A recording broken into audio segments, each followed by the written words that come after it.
I'm Gregory Clarke, and welcome to the Couple Motivators podcast. We're super excited. This is our first podcast that we're doing. Oh my And goodness. I am excited to have you with me. I'm excited to have you with me not only in this podcast, but as a partner in life. Oh, pitter patter, pitter patter, pitter patter. Oh my goodness. And it's interesting that we've gotten to this stage in our life that we're Yeah. able to help others and motivate others, and especially when it comes around expectations and sometimes how expectations may lie in certain relationships. Yeah. So, if you don't know anything about Greg and I, let's talk a little bit about who we are. Since this is our very first podcast that we're actually doing, um, we are we're OGs in this game, I guess we can say. We were from the Boogie Down Bronx. We met when we were young, and I was 15 when I met you. That's a long story, but it's 15. That is a long story. That's a long story. We'll get into that story a little later. But yeah, I was 15, and so we grew up together, childhood sweethearts, and um, 6 children, young adults now. They're all fully young adults, and 2 homes and bankruptcy, ups and downs, and we're here together over 30 years together and 27 years married. Amen. Well, you got the Cliff Notes version. Now we're gonna get into expectations.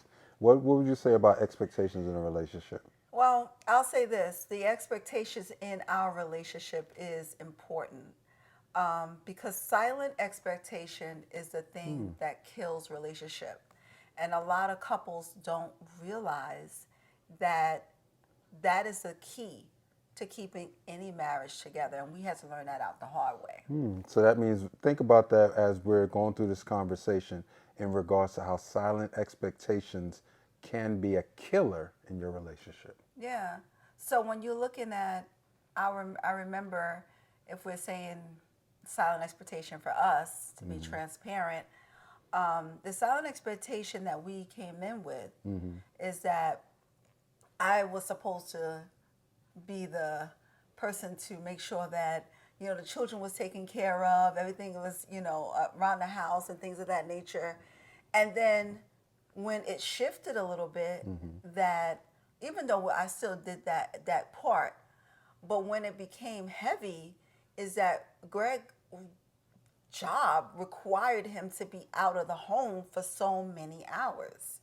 So the expectations for me to just be that person at home, it became tough on us in our relationship. I would say during that time it was very arduous because, as you stated, me being outside the home and then sometimes just coming home for a pit stop, just to Yeah. close my eyes for a little bit before it was time to go back out on the road. Yeah. At times, during that time, it became like you were almost, I wouldn't say a single parent, but you were actualizing like a single parent, even though you did have assistance. But when it came to the day-to-day operations and the managing of the children and things of that nature, in some ways you were doing that by yourself. Yeah, and the expectation of, when we grew up together was just so. That's when our friction started really happening, because since we are parents of 6, my mother lived in the home, and we really struggled with having the opportunity to grow with each other, and that expectation. Oh, Cheryl, you're supposed to do that. Oh, Greg, you're supposed to do this, and then I started to do the business, and then it became lopsided, and Convoluted. so That's the best word to call it. yeah, It became very, very convoluted. And but one of the things that I can be attest to that I give you credit for was that you're able to navigate during some of those situations that were presented to you, and that's when it moves from being a silent expectation. How do you move from that silent expectation into being able to be a person who can navigate through it? And so as we talk about this conversation, think about that some of those silent expectations that may have occurred in your own relationship as well. And the body of what you were able to accomplish between being an entrepreneur, between being a mother of six, between being a daughter and all the other stuff. We're not even going to talk about the spiritual aspect because that was a whole nother level of responsibility and Yeah, expectation that because there. we all have roles. So when you just named all those roles, you just become, how many roles do you really have? You know, the roles that we have, he just named 5. And he didn't even name woman, like woman, daughter, wife, mother. I was running my own business, and it became, and then he had his own roles. So he had, Gregory was a father, a husband, a minister. He ran a whole media department in the church, and he was the bishop assistant. I mean, And just like how you said with me, you forgot to say man. exactly, exactly, exactly. Starts from man. Because this whole thing, when we're looking at how we transition, and so many, we were living, and then we didn't have a good role model. And thank God for our pastors because they kind of like helped us a little bit because we both from single parent homes. Yeah. So we really didn't have this, the expectations that we went into marriage. Oh no, that wouldn't have worked for the Well, we long did term. have our expectations, and we had to Well, create our own. we did have those conversations. I mean, those I afternoons don't know and if it was conversations or yes, more. no, we're not gonna do that I because don't know certain if people are they. watching. No, But I don't think that it was conversation. yeah, I think we it was. we conversated in between other stuff. But anyway, we did conversate and we did those afternoons and weekends and things of that nature when we started jotting down certain things that we had wished for the type of life that Yeah, we that's wish true. to create. And through that, I would say we met those obligations and then some. Because initially we wanted to have 4 kids, we ended up with 6. We decided to do certain aspects and things that our parents may not have been able to be expressed in or able for them to do, we were able to accomplish. Yeah. So I would say that those silent expectations, as we started to reach them and meet them, became no longer silent, but now we figured out how to navigate and to be in that space of growth. And if you're out there, you have to recognize that this is your possibility when you're developing your relationship. See, we have, you know, over 30 years into this thing, and But we have to get help. So let's talk about that a little bit. So if you are in a relationship or desire to be in a relationship, silent expectations is a killer of relationships. So if you desire to have a healthy relationship, the one thing that we tell you to do first is be aware of you. Be aware of how you can begin to move and navigate through your experience with this person.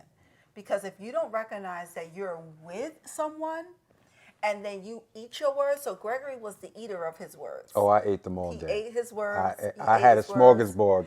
Yes, he ate his I was in the words. steakhouse every day. Yes, I was he in the ate it. steakhouse. And I screamed my words. So I screamed my words out. He ate his words. Screamed his words out, and this wasn't working. So when you are having those moments, the first thing we tell you to do is get someone that doesn't have any stake in the game in your relationship. So we started to get outside. We went to our pastors as well, and then we went and we saw a therapist, and she kind of got us back on track Yes. in regards to where we were going, because at that point, And how to respect each other's roles. exactly. Oh, that's important because we have roles, but also the roles did change because at some point the children grew up. At some point I grew up. At some point that you grew up, and we were young. And some things do not stay the same. If you're not having evolution in your relationship, it can die. That is so true. I think that's That's a great segue. I mean, when you think about that, and that leads us into other areas and other thoughts that we deal with, not only we as a couple, but those out there deal with yeah. as a couple, and especially when it comes to finances, when it comes to things that's dealing with, that major part. And at times, you know, and you said something that I have to resonate with. in regards to the fact that we all came into, different areas and different exposures based upon our environment. And our environments, our respective environments, developed certain scripts within us. And part of that was how we dealt with money, how we thought about money, how we were going to come together and build a family and recognize it's not just about your money or my money, but what we're doing for our hour. Well, let's be honest. So, money in relationships, who talks about that? Do you talk about money? Listen. Do you talk about money in your relationship? Most people say no. However, we know Because they get enamored with all the lovey-dovey, the everything. lovey-dovey, but what happens is you can't live without the money. And You can't live without the money. And not even that. You have a money script that's ruling the way that you navigate with money. Exactly. I remember when we first got together, I had did some college, and so back in the day, let me show you back in the day. Let me set my water. Because back in the day, what had happened was, let me tell you, back in the day, so I went to BMCC, right? Uh-oh. Back in the hood at Manhattan. I ain't finished though, but there. Oh my goodness. But anyway, I went to BMCC, and I remember the first day I was on campus, because you have to have your fly clothes and stuff like that. Still Had to be that's fly. right, because you did go to Catholic school, so you didn't get that experience. Oh, so that's you okay. trying to play me? So keep going. You trying to play? No, y'all had uniforms. Y'all didn't get a chance to get But fly. you met me. You y'all had, met me with that uniform, and you that thought it is was, true. You thought That's it true. was But cute, let's. so there But you the go. money. That's true. That's that true. was a whole money script right there. But anyway, we're not gonna deal with that. You know what? You're right, because I had one uniform.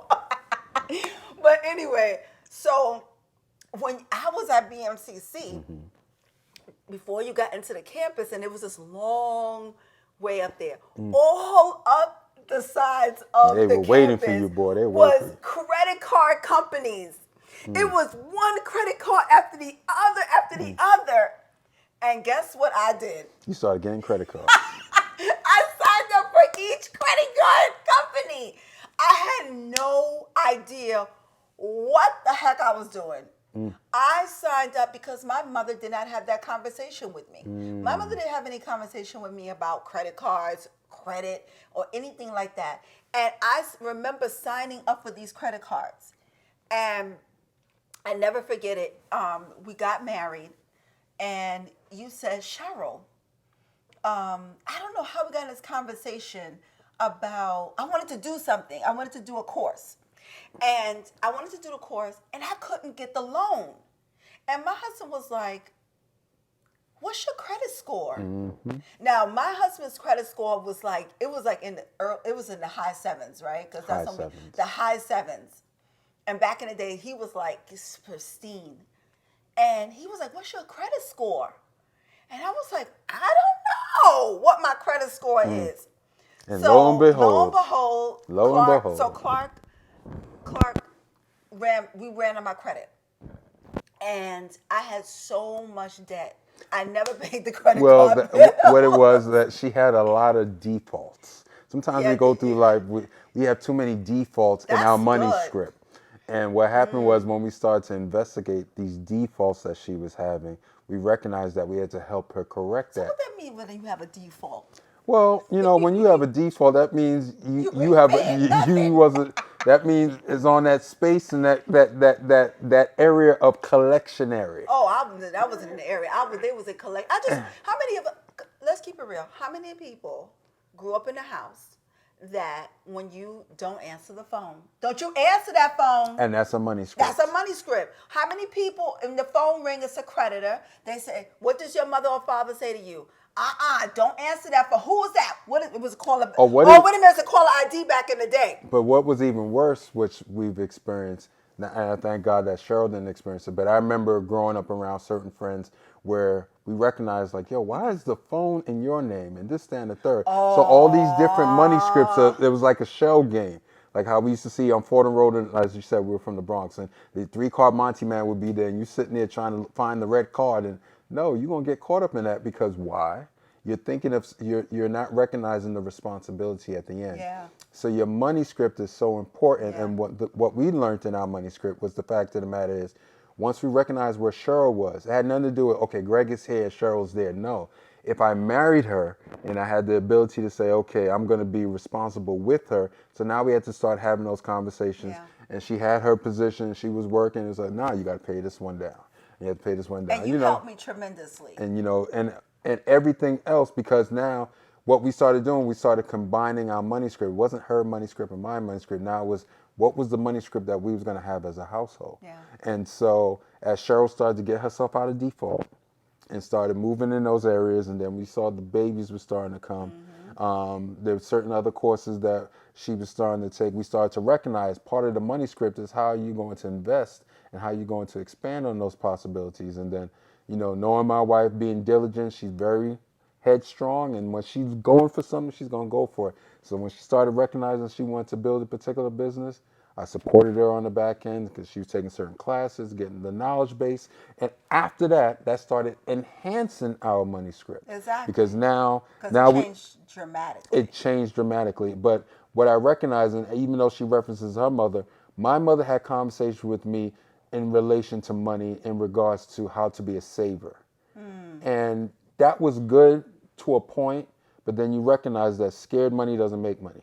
So if you're always saving and always putting it away and socking it away for a rainy day, there's certain things you should have a cushion, but at the same time, there's certain times in life your money script is going to let you know that sometimes you got to dip into, it's not even dipping into the money script. What you have to do is you have to utilize what you have to get what you wish for. Well, there's a point that you made here that that we need to highlight. We live by biblical spiritual principles in regards to prosperity as well. So we're big on tithing to our church. We're big on making sure that whatever we get, God gets. So there's certain principles we believe in, that we believe that it's a law of the land. And on top of that, which enhanced our money script, was that when we start to do the research, there are individuals who are highly successful individuals who are givers. So I'll leave you with this as a part of your money script, and I want this to roll in your mind. Whatever that you can attain, if you're willing to give some of that away, you can recognize how much more can you get back in return. Because too many times we think to hold on to stuff, and we start to keep stuff, we in that squirrel mentality. I'm getting these nuts for the winter. I'm getting these nuts for the winter. I'm getting these nuts for the winter. And then after a while, I say, okay, what happens when some of those nuts go bad? Because they weren't out there in movement. They were no longer part of the tree. And so when you start to recognize that your money script can be enhanced as you continue to learn and evolve and be in communication with your partner, then those money scripts start to work for you instead of working against you. And so, you know what? I got to give you your props in regards to the fact that that young lady I met who had a crazy money script is definitely not the person. Well, I'll just say this too. Well, thank you for giving me my props, because I am the one. Listen, before I pull, and my husband knows me now, before I pull any trigger onto buying anything, that thing sits in my cart. I have to see where or why, how, what I'm going to do with that money. And I decide. And I also have money for that particular thing. So we have bank accounts set up for ourselves and things of that nature. So when you get to know us a little more, we do help couples and relationships who are surrounding their money to make money with their honey, because I make money with my honey. That's true. And the best person that you can make money with is with your family. And if you recognize the space, that it'll be in further conversations around legacy and budgeting and credit. And it's about developing the processes that some of the conversations that you should have had or probably wasn't presented because, our community, sometimes we don't talk about stuff like that. Now we're about to have those conversations to help you. And as we're helping you, we're actually still helping ourselves, because whatever you put in communication is alive, it's living. And as long as we put it in language, then we know how to work the script. Yeah, so let's go to a little couple of questions that we have here. They always ask us, people always ask us, how did we last so long in our relationship? Prayer. And I Prayer. will say, yes. Prayer. I will say, Prayer. I got nothing else to give you. I'm not going to talk about the houses. I'm not going to talk about the money I that can we've give him something experienced. else. I give prayer. I can give him something else besides prayer. Communication. So people say, what does that look like? Communication looks like it is a partnership when you are communicating, and I had to learn his style of communication, and he had to learn mine. So you may not match in your communication, but you have to recognize how you can communicate effectively. We did not have a great communication. I don't think that we had great communication. In the very beginning, I think we did. Well, I would say we did. And then when we started to really become aware of the life that we were building, that's when there were I think that breakdowns the in the children came no, and I don't even everybody. put that on the children. We started to evolve, and what happened was there were times that our communication would break down because you may have been looking at me at a lens and I may have been looking at you at a lens that wasn't workable because at the fact is we were still progressively growing. We still haven't even fully arrived yet. We're at a space now where we're actually blessed to be a blessing because now That's true. that we've been able to navigate those Yeah. different areas, and that's why it's good that you brought communication along with me saying prayer, because you have to have faith and you have to talk. Yeah. So faith and talking. See, faith is this is not a Bible study, but faith without works is a dead thing. So you have to be in action. Yeah. So with the communication mixed with the prayer, that's how we've been able to last so long. Yeah, and another question that we got that they want to know, we always talk about being out of like with each other. So the question was, what does it mean to be out of like with each other? This is a big one. That is a major This is one. a major one. So That's what led us to go to therapy. exactly. So what happened is that we loved each other, but Yeah. we did not like each other. Hell no. We couldn't stand each other. No. I did not like him, and he did not like me. No siree. She'd walk in the room and it'd be like, no, I'm going out. Yeah. And this is where, when you are at the point where you don't like each other anymore, seek help. Seek help. Because the only way that you can begin to fall back in like with each other is that you recognize something is broken. And not even that. And I like the fact that you said you find someone who's neutral. Because if they don't have any skin in the game, that means there's no reference point for them to play with. They can be as objective as possible to make sure that they're there to assist the couple to be their best. And that's where we come in. There are many couples that we assist. There are many couples that are on our schedule that we are, regardless of their dating, regardless of their engaged, regardless of they've been together for 10, 15 years. We have a whole gamut of individuals that we assist. And what's happening is that we recognize is that this is a season in time that not only is this podcast needed, but we're needed. And as we are showing up to make sure, especially in our community, that we want to see black love. We love black love. We love black love. So not saying that we don't deal with we deal with different other communities as well. But we know our mandate, and we love black love. We want to make sure that black love is alive, well, and kicking. So what would you say as we're coming towards I would say, the listen, end? when couples unite, See, you got me. See, now she got when couples unite, we come together and stay as one. Peace. Hey everyone, this is Gregory Clarke Sr. And I'm Cheryl Clarke. And we're here today to tell you about this dynamic book that we wrote together, which is called The Power of the 4 A's. Yeah, the 4 A's really helped us in our marriage. And one of the first 4 A's is acceptance, and appreciation, affection, and agreement. This book will help you repair your relationship. It can either help you to thrive in your relationship, or if you want to be in a thriving relationship, this is the book.